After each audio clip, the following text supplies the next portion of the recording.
Dalam hidup keseharian, ternyata masalah berpandangan, berbicara, duduk dalam satu majelis, berjabat tangan dan bahkan mungkin lebih dari itu sering kita lakukan terhadap lawan jenis. Kalau lawan jenis itu ternyata mahram, tentulah batas atau aturan tidaklah serumit manakala terhadap selain mahram.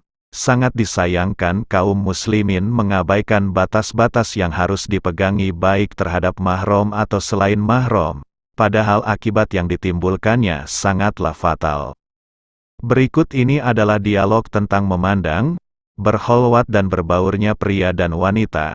Semoga dialog ini bisa membuka wawasan kita mengenai syariat Islam yang lurus, dan semoga kita bertambah pengetahuan mengenai hal itu.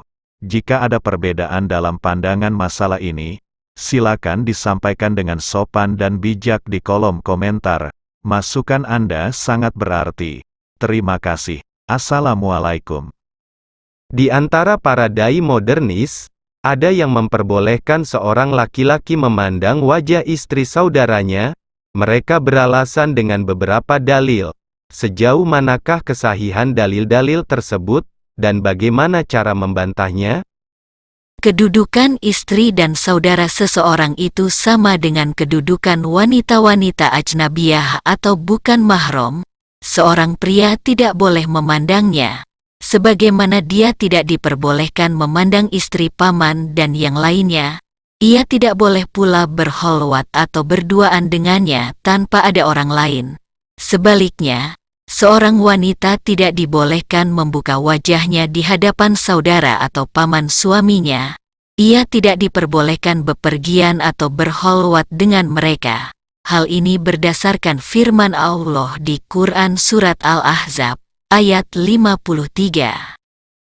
Apabila kamu meminta sesuatu, keperluan, kepada mereka, istri-istri Nabi, maka mintalah dari belakang tabir.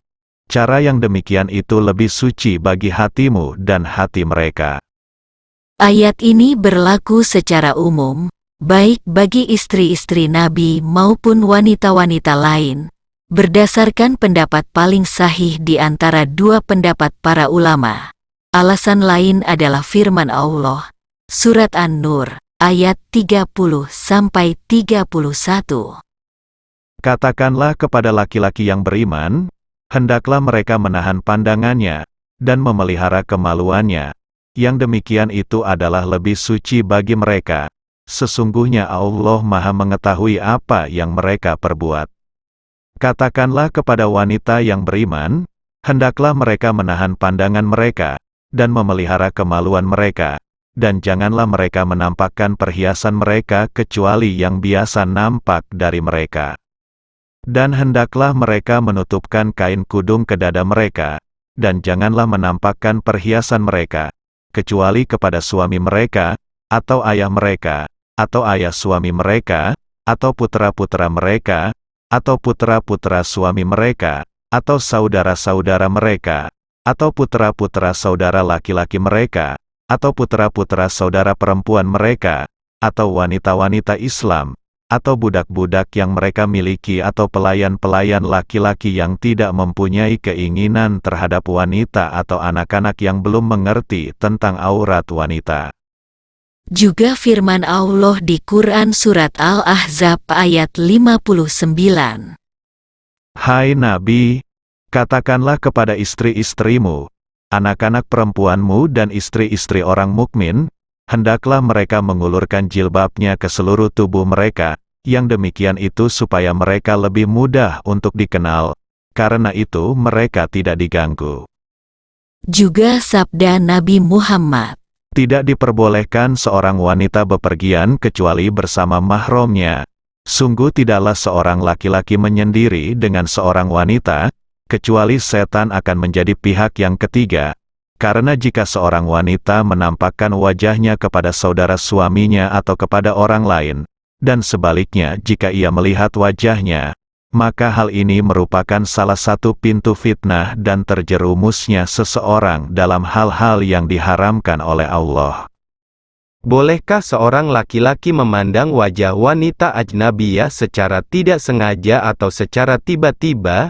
Jika tidak, Apa boleh para mahasiswa menghadiri kuliah yang disampaikan oleh seorang dosen wanita yang berdandan atau yang berpakaian ketat, dalam kegiatan belajar mengajar?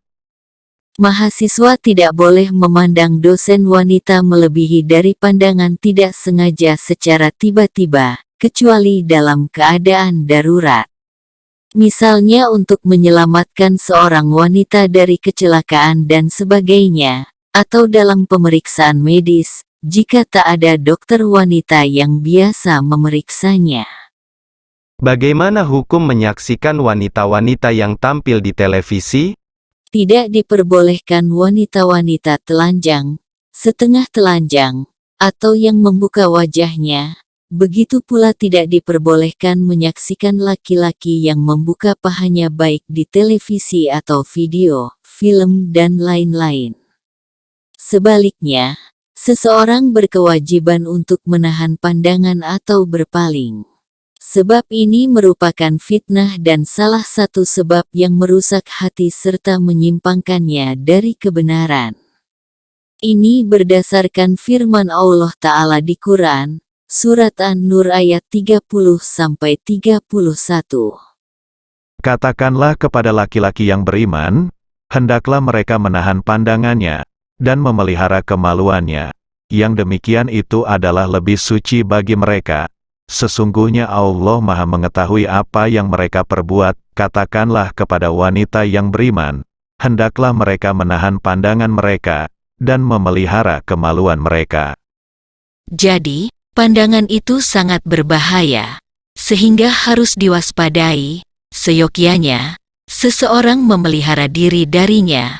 Seseorang dibolehkan melihat televisi, selama ada sesuatu yang mengandung kemaslahatan, misalnya menonton ceramah agama, ilmu pengetahuan, serta acara-acara yang bermanfaat lainnya. Adapun jika seseorang menonton hal-hal yang diharamkan, maka hal itu tidak diperbolehkan. Saya ingin tahu, bagaimana hukum bagi seorang laki-laki yang memandang wanita dan seorang wanita yang memandang laki-laki ketika menonton televisi? Tidak boleh. Karena pada umumnya wanita-wanita yang muncul di televisi bertabaruj dan membuka aurat, sedangkan kaum pria yang muncul adalah model yang memamerkan keindahan dan ketampanan. Semua itu pada umumnya bisa memancing timbulnya fitnah dan kerusakan. Lalu, bagaimana hukum melihat potret wanita di koran dan majalah? Seorang muslim tidak diperbolehkan memandang wajah wanita atau bagian tubuh manapun yang merupakan auratnya, di majalah maupun di media-media lainnya, karena hal ini merupakan penyebab timbulnya fitnah. Sebaliknya, ia berkewajiban menahan pandangannya dari gambar-gambar tersebut, dalam rangka melaksanakan keumuman dalil-dalil syar'i yang melarang hal itu semata-mata dikhawatirkan akan timbulnya fitnah. Sama seperti kewajiban mereka menahan pandangan dari wanita di jalan-jalan dan tempat-tempat lain. Nah, bagaimana hukum mendengarkan musik dan lagu? Bagaimana pula hukum menonton sinetron atau film yang menampilkan wanita-wanita yang bertabaruj? Hukumnya terlarang dan haram, karena hal itu bisa menghalang-halangi seseorang dari jalan Allah, menimbulkan penyakit hati, dan menjerumuskan seseorang ke dalam bahaya perbuatan-perbuatan fahisyah yang telah diharamkan oleh Allah. Di Al-Quran Allah berfirman, Dan di antara manusia ada orang yang mempergunakan perkataan yang tidak berguna untuk menyesatkan manusia dari jalan Allah tanpa pengetahuan dan menjadikan jalan Allah itu olok-olokan. Mereka itu akan memperoleh azab yang menghinakan. Dan apabila dibacakan kepadanya ayat-ayat kami dia berpaling dengan menyombongkan diri seolah-olah dia belum mendengarnya seakan-akan ada sumbat di kedua telinganya. Maka beri kabar gembiralah dia dengan azab yang pedih. Quran Surat Luqman, ayat 6-7. Dalam kedua ayat ini terdapat petunjuk bahwa mendengarkan musik dan lagu adalah sebagian dari sebab-sebab sesat dan menyesatkan, memperolok-olokkan ayat-ayat Allah, Allah telah mengancam siapa yang melakukan tindakan-tindakan tersebut dengan azab yang menghinakan dan pedih. Kebanyakan ulama menafsirkan kalau perkataan yang tidak berguna dalam ayat tersebut dengan lagu dan musik serta segala bentuk suara yang menghalang-halangi manusia dari jalan Allah. Setiap muslim dan muslimah berkewajiban untuk menjauhi dan mewaspadai kemungkaran-kemungkaran ini. Demikian halnya menonton sinetron yang menampilkan wanita-wanita yang bertabaruj, merupakan suatu perbuatan yang diharamkan. Karena mengandung bahaya besar yaitu timbulnya penyakit hati, hilangnya kecemburuan, dan kadang-kadang juga menjerumuskan pemirsa ke dalam perbuatan yang diharamkan oleh Allah. Sama saja apakah pemirsa tersebut seorang pria ataukah wanita. Semoga Allah memberikan taufik kepada semua untuk melaksanakan apa yang membawa kepada ridhonya dan kepada keselamatan dari sebab-sebab kemurkaannya. Saya ingin bertanya juga, bolehkah seorang laki-laki bersalaman dengan wanita-wanita bukan mahram? Batalkah wudhu seorang laki-laki yang bersalaman dengan wanita tanpa syahwat? Islam mengharamkan hal itu karena termasuk salah satu fitnah yang paling besar adalah jika seorang laki-laki menyentuh kulit wanita yang bukan mahramnya, dan seluruh hal yang menghantarkan terjadinya fitnah, dilarang oleh Allah. Karena itu, Allah memerintahkan untuk menundukkan pandangan supaya mencegah mafsadat ini. Adapun orang yang menyentuh istrinya maka wudunya tidak batal sekalipun andai kata hal itu dilakukan karena dorongan syahwat, kecuali jika ia mengeluarkan madzi atau mani. Jika ia sampai mengeluarkan mani, maka harus mandi dan jika yang dikeluarkan adalah madzi, maka ia harus berwudu dan mencuci kemaluannya. Saya ingin tahu, bolehkah seorang laki-laki bersalaman dengan saudara ipar perempuannya, jika hal itu dilakukan tanpa halwat, di hadapan sanak saudara dan orang tua, yang sering kali terjadi dalam kesempatan-kesempatan seperti hari raya dan sebagainya? Tidak boleh seorang laki-laki bersalaman dengan istri saudaranya atau istri pamannya, sebagaimana tidak boleh bersalaman dengan wanita-wanita ajnabiyah yang lain. Sebab, seorang laki-laki bukanlah mahram bagi istri saudaranya, bukan mahram bagi istri keponakannya dan bukan mahram bagi istri sepupunya. Di samping itu, karena bersalaman dengan wanita yang bukan mahram bisa menjadi penyebab bagi timbulnya fitnah, misalnya memandang atau yang lebih berbahaya dari itu. Adapun orang-orang yang memiliki hubungan mahram, maka tidak mengapa bersalaman, misalnya seorang laki-laki bersalaman dengan saudara perempuannya, bibi, istri ayah dan istri anaknya. Bagaimana jika seorang pria terpaksa bersalaman dengan kaum wanita kerabatnya, padahal mereka bukanlah mahram baginya, hanya saja mereka adalah kerabat dan tetangganya? Bagaimana hukum bagi tindakan tersebut? Apakah jika seorang wanita menutup tangannya dengan sepotong kain, tindakannya ini telah memenuhi syarat? Seorang pria tidak boleh bersalaman dengan seorang wanita ajnabiyah, sekalipun wanita tersebut menutup tangannya dengan sehelai kain ketika mereka bersalaman. Bolehkah saya bersalaman dengan wanita ajnabiyah jika ia mengenakan kain penutup di tangannya? Mohon penjelasan beserta dalilnya. Apakah hukum bagi wanita yang telah berusia tua sama dengan hukum bagi wanita yang masih muda? Tetap saja seorang pria tidak boleh bersalaman dengan wanita ajnabiyah yang tidak memiliki hubungan mahram dengannya, baik salaman itu dilaksanakan secara langsung maupun dengan menggunakan penutup tangan, karena hal itu merupakan salah satu bentuk fitnah. Sedangkan Allah telah berfirman dalam Quran Surat Al-Isra ayat 32. Dan janganlah kamu mendekati zina, karena sesungguhnya zina itu suatu perbuatan keji dan suatu jalan yang buruk.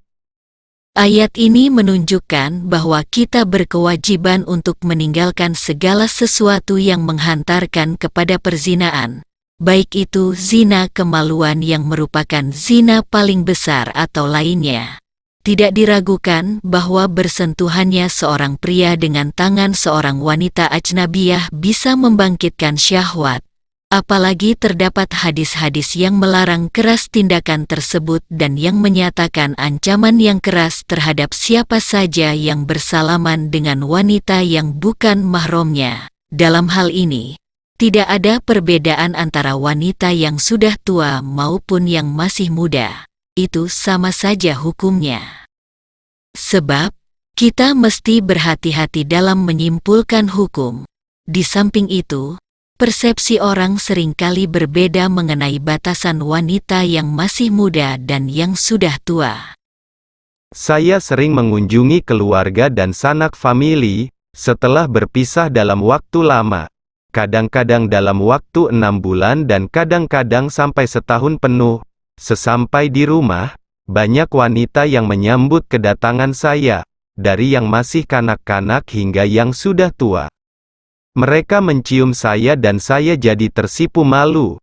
Sebenarnya, ini merupakan tradisi yang biasa dilakukan oleh keluarga kami, tanpa ada maksud apapun, karena menurut mereka kebiasaan ini bukanlah merupakan perbuatan haram. Tetapi saya yang memiliki wawasan keislaman yang memadai dan alhamdulillah, segala puji hanyalah milik Allah, saya masih bingung dan serba salah menyikapi masalah ini. Pertanyaan saya, bagaimana caranya supaya saya bisa menghindari ciuman wanita-wanita tersebut, padahal saya tahu bahwa andai kata saya hanya menyalami mereka saja, niscaya mereka akan marah besar kepada saya dan akan mengatakan, dia tidak menghormati kita, ia membenci kita, dan tidak mencintai kita. Maksudnya cinta yang terjalin antara seseorang dengan sesamanya, bukan cinta antara seorang pemuda atau gadis. Apakah saya telah bermaksiat jika mencium mereka? Karena perlu diketahui bahwa saya tidak mempunyai niatan buruk dalam tindakan saya itu.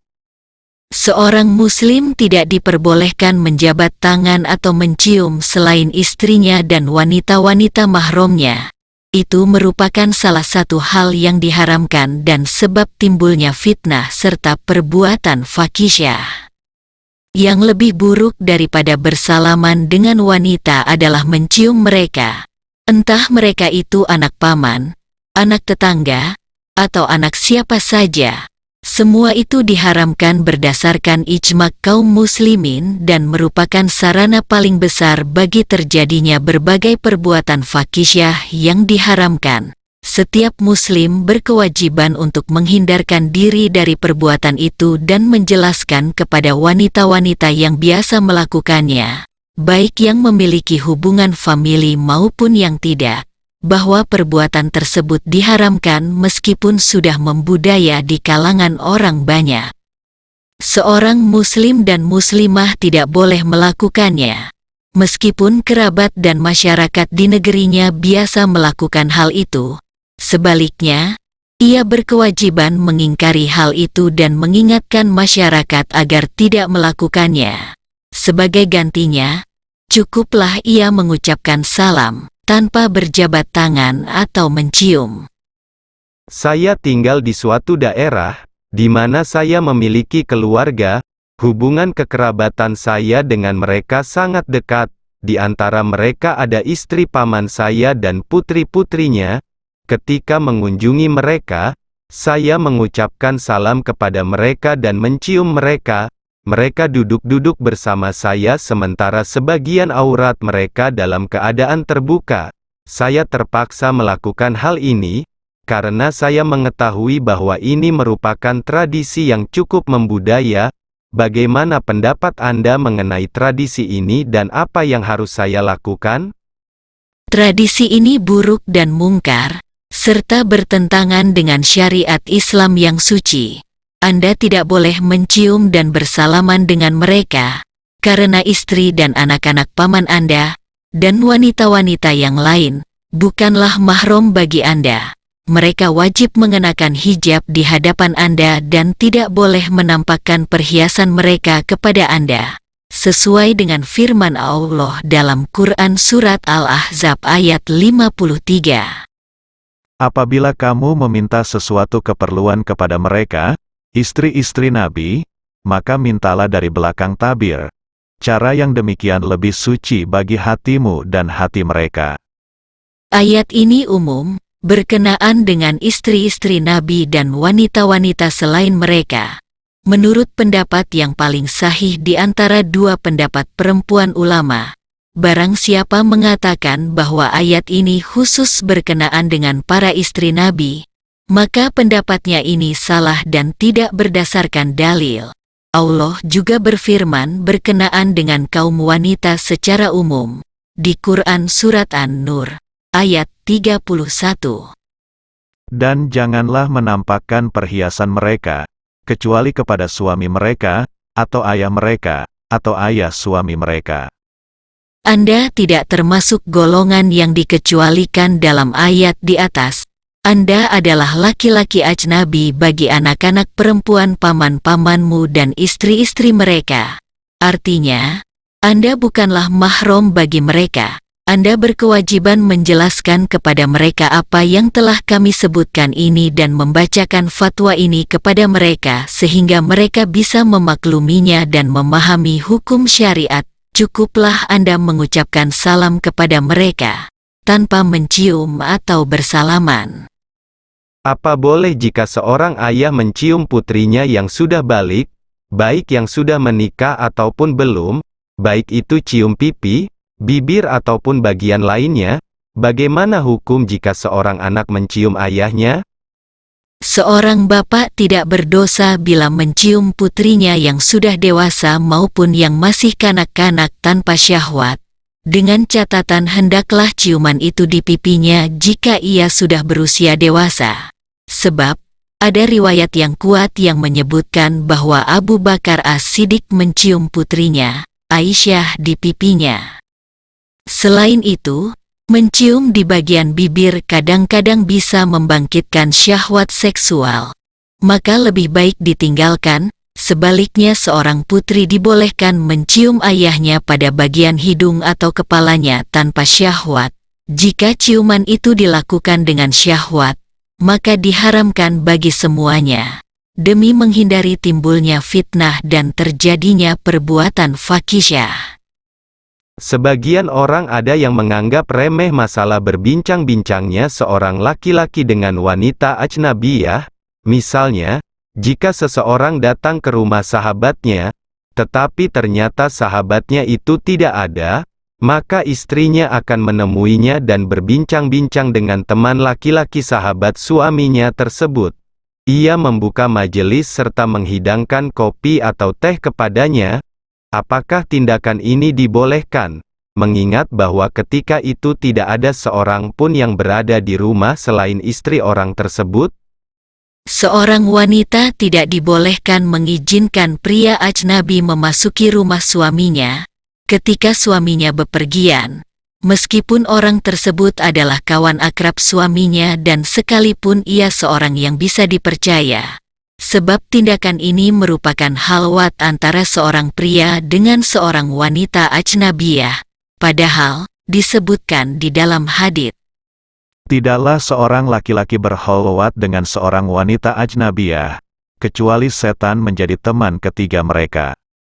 Sebaliknya, seseorang diharamkan meminta kepada istri sahabatnya agar mengizinkannya masuk rumahnya dan melayaninya sebagai tamu, meski ia yakin akan sifat amanat dan ketaatan kepada agama di dalam dirinya, karena dikhawatirkan setan akan menggodanya dan mempengaruhi kedua-duanya. Suami juga berkewajiban untuk mengingatkan istrinya agar tidak mengizinkan laki-laki memasuki rumahnya, sekalipun ia kerabatnya.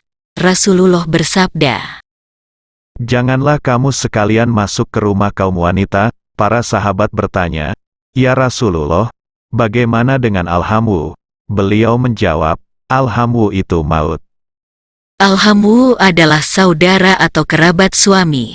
Jika al-hamu dilarang masuk ke rumah wanita, maka apalagi selainnya.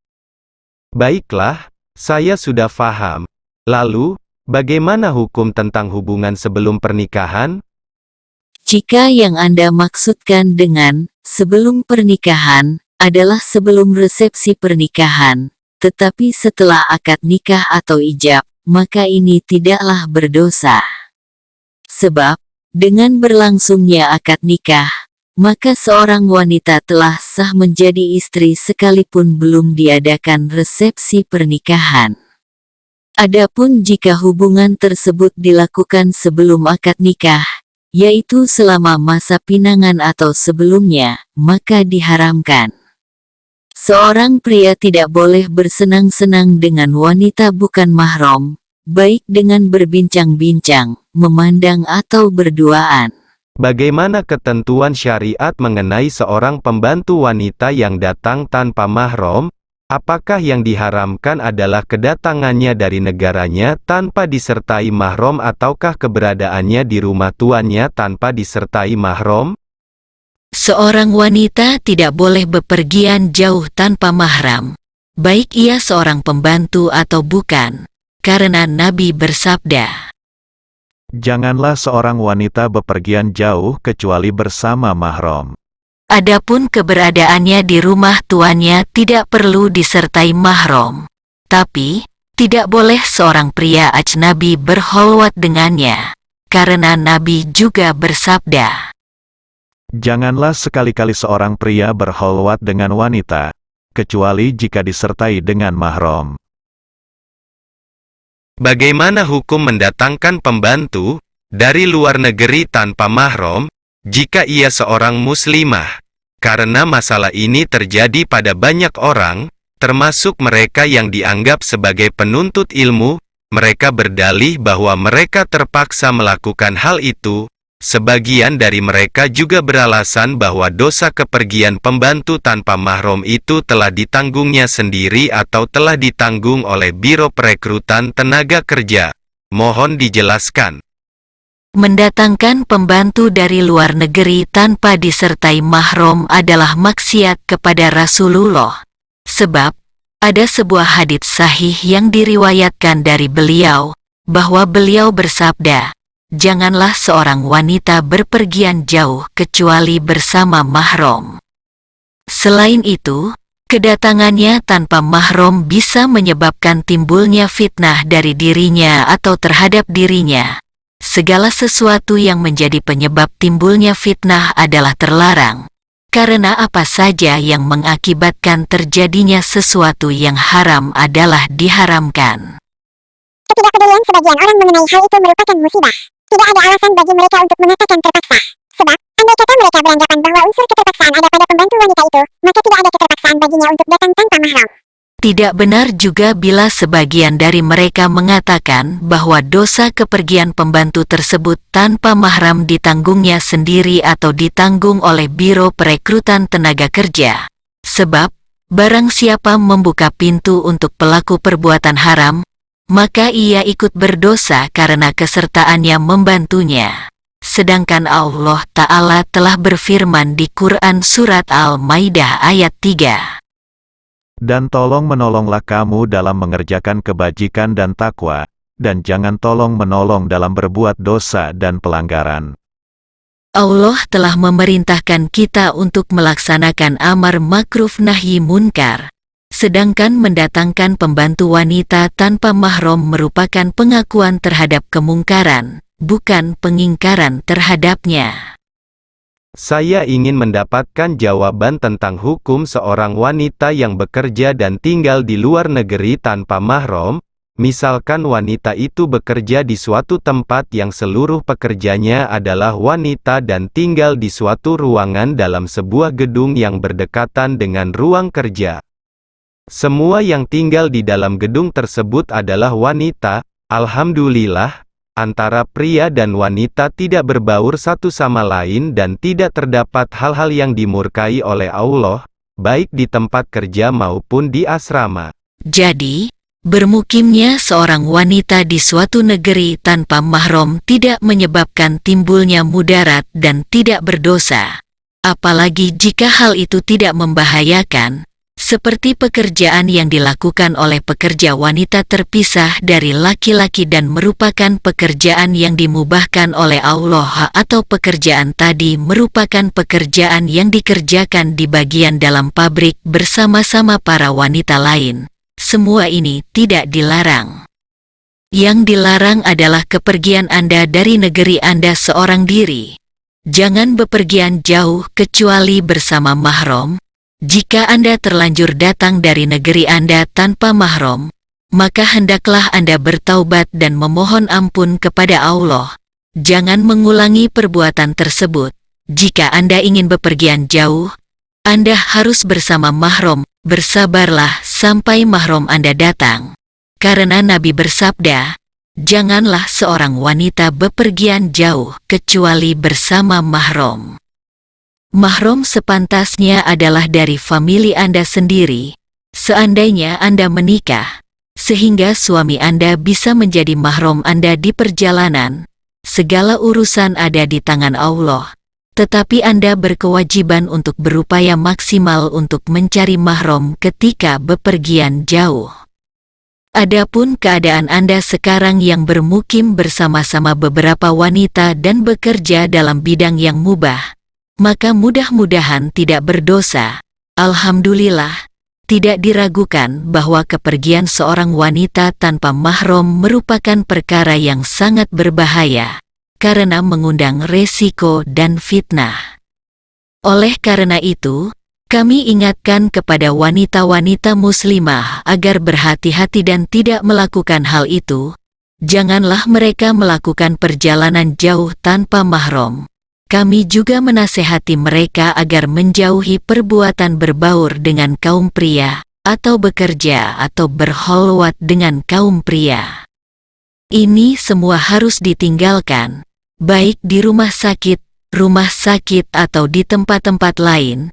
Nasihat saya kepada semua pihak, janganlah mereka mendatangkan wanita kecuali bersama mahram. Janganlah wanita itu bepergian jauh kecuali bersama mahram. Jangan berbaur dengan kaum pria dalam bekerja dan jangan berduaan dengan laki-laki manapun tanpa ditemani mahram. Karena itu merupakan jalan bagi timbulnya fitnah. Bolehkan seorang muslim masuk ke dalam pasar, sedangkan ia mengetahui bahwa di dalamnya terdapat wanita-wanita yang berbusana tapi telanjang dan di dalamnya berbaur antara kaum pria dan wanita, yang tidak diridhoi oleh Allah? Seorang muslim seharusnya tidak usah masuk ke pasar semacam ini, kecuali ia bisa melaksanakan amar makruf nahi munkar atau karena didorong oleh kebutuhan mendesak, dengan catatan ia harus mampu menahan pandangan dan menghindari sebab-sebab fitnah, demi keselamatan kehormatan dan keselamatan agamanya serta menjauhkan diri dari sarana-sarana kejahatan. Tetapi, pihak yang berwenang atau siapa saja yang mampu, berkewajiban memasuki pasar-pasar semacam ini untuk memberantas kemungkaran yang terjadi di dalamnya, sebagai pelaksanaan dari firman Allah pada Quran Surat At-Taubah ayat 71. Dan orang-orang yang beriman, lelaki dan perempuan, sebagian mereka adalah menjadi penolong sebagian yang lain. Mereka menyuruh mengerjakan yang ma'ruf, mencegah dari yang munkar. Juga firman Allah di Quran Surat Ali Imran ayat 104. Dan hendaklah ada di antara kamu segolongan umat yang menyeru kepada kebajikan, menyuruh kepada yang ma'ruf dan mencegah dari yang mungkar. Mereka adalah orang-orang yang beruntung. Bolehkah seorang wanita bekerja di suatu tempat yang di dalamnya berbaur antara wanita dengan pria semata-mata karena dia tahu bahwa di tempat itu terdapat pekerja-pekerja wanita lain selain dirinya? Saya berpendapat bahwa tidak boleh kaum pria bercampur baur dengan kaum wanita baik ketika bekerja sebagai pegawai pemerintah maupun swasta, juga di sekolah-sekolah negeri maupun swasta. Sesungguhnya, bercampur baurnya kaum pria dengan kaum wanita itu bisa menimbulkan berbagai mafsadat. Paling tidak akan hilang perasaan malu dari kaum wanita dan akan hilang kewibawaan dari kaum pria. Sebab, jika pria dan wanita telah berbaur dalam suatu tempat, tidak ada lagi wibawa laki-laki di hadapan wanita dan tidak ada lagi rasa malu wanita kepada pria. Dan ini, maksud saya adalah berbaurnya kaum pria dan wanita, bertentangan dengan ketentuan syariah Islam dan kebiasaan kaum salafus solih. Bukankah Anda mengetahui bahwa Rasulullah menetapkan tempat khusus bagi kaum wanita jika mereka keluar ke musola tempat dilaksanakannya sholat Id? Mereka tidak bercampur baur dengan kaum pria, sebagaimana disebutkan dalam hadits sahih, bahwa seusai berkhutbah di hadapan kaum pria, beliau turun dari mimbar dan pergi ke tempat berkumpulnya kaum wanita. Beliau menyampaikan taklim dan tausiah kepada mereka. Ini menunjukkan bahwa mereka tidak mendengar khutbah Nabi atau andai kata mendengar, mereka belum memahami apa yang mereka dengar dari Rasulullah. Selain itu, bukankah Anda mengetahui bahwa Nabi bersabda, Sebaik-baik saf wanita adalah yang paling akhir dan seburuk-buruknya adalah yang paling depan. Sedangkan sebaik-baik saf laki-laki adalah yang paling depan dan seburuk-buruknya adalah yang paling belakang. Itu tidak lain karena saf wanita yang paling depan itu berdekatan dengan saf laki-laki, maka merupakan seburuk-buruk saf, dan saf wanita yang paling akhir itu jauh dari saf laki-laki, maka merupakan sebaik-baiknya saf. Jika ada ketentuan semacam ini di dalam ibadah yang dilaksanakan secara bersama-sama, maka bagaimana pula pendapat Anda jika hal ini terjadi di luar ibadah? Merupakan hal yang dimaklumi bahwa ketika beribadah manusia berada dalam keadaan yang paling jauh dari keterkaitan dengan nafsu seksual. Bagaimana jika pencampur bauran itu terjadi di luar ibadah? Sesungguhnya setan itu mengalir di dalam tubuh anak Adam sebagaimana aliran darah. Maka tidak mustahil jika terjadi fitnah dan keburukan besar disebabkan oleh pencampur bauran antara pria dan wanita ini. Saya himbau kepada saudara-saudara kami agar mereka menghindarinya. Hendaklah mereka mengetahui bahwa itu merupakan salah satu hal yang sangat berbahaya bagi kaum pria. Sebagaimana sabda Rasulullah, Aku tidak meninggalkan sesudahku suatu fitnah yang lebih berbahaya dibanding dengan fitnah bagi pria daripada wanita. Kita kaum muslim mempunyai ciri khas tersendiri yang membedakan kita dari golongan selain kita. Kita harus memuji Allah yang telah mengkaruniakan ciri khas tersebut kepada kita. Kita harus mengetahui bahwa kita mengikuti syariah Allah yang maha bijaksana, yang mengetahui apa yang baik bagi para hamba dan bagi suatu negeri. Kita juga harus mengetahui bahwa barang siapa lari dari jalan Allah dan dari syariah Allah, maka mereka itu berada dalam kesesatan dan pada akhirnya mereka akan menjumpai kebinasaan. Karena itu, kita mendengar bahwa bangsa-bangsa yang kaum wanitanya bercampur baur dengan kaum pria, mereka sekarang berusaha keras untuk menghindarkan diri dari hal ini. Tetapi mustahil mereka bisa mewujudkan keinginan mereka itu. Kita memohon kepada Allah agar melindungi negeri kita dan negeri-negeri kaum muslim dari segala keburukan dan fitnah. Apa boleh jika seorang dosen mengajar di mana di dalam kelas itu berbaur antara mahasiswa dan mahasiswi di dalam satu ruangan? Menurut saya, tidak boleh seorang dosen, pria maupun wanita, mengajar di sekolah-sekolah yang di dalamnya berbaur siswa pria dan wanita, sebab hal itu mengandung bahaya besar bagi kesucian dan akhlaknya. Sesungguhnya, bagaimanapun bersih dan baiknya akhlak seseorang, jika di sampingnya seorang wanita, apalagi yang cantik dan menampakkan sebagian aurat, maka hampir bisa dipastikan ia tidak mungkin selamat dari fitnah dan keburukan. Apapun yang mengakibatkan terjadinya keburukan dan fitnah adalah haram dan tidak boleh dilakukan. Kita memohon kepada Allah agar melindungi saudara-saudara Muslim kita dari hal-hal semacam ini, yang hanya akan menimbulkan keburukan, fitnah dan kerusakan bagi para pemuda. Andai kata seseorang tidak bisa menemukan selain universitas ini, hendaklah ia meninggalkan studi dan berpindah ke negara lain di mana tidak terjadi hal semacam ini. Saya berpendapat bahwa hal ini tidak boleh, meskipun barangkali ada orang lain yang berpendapat berbeda.